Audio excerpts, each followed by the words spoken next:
Imagine receiving a letter from the government tomorrow. It says, "Dear citizen, starting next month, your Social Security check will be cut by 23%. This is not a hypothetical scenario. This is the law. New official reports confirm that the Social Security Trust Fund is heading for a black hole in just 7 years.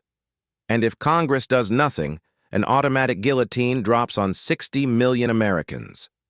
The Trustees Report admits that the main reserve fund will be fully depleted by 2033. But the chief actuary has warned it could happen as early as 2032. When that fund hits zero, the system doesn't stop.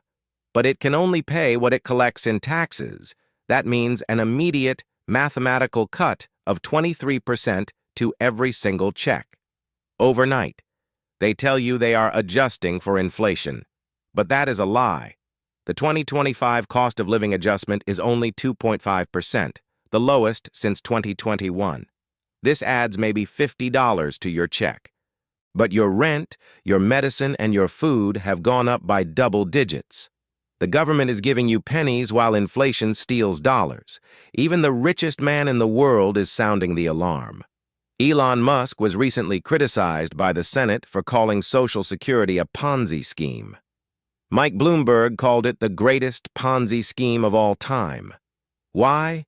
Because it depends on new workers to pay old retirees, and the base of workers is shrinking. If you are relying solely on Social Security for your retirement, you are walking into a trap.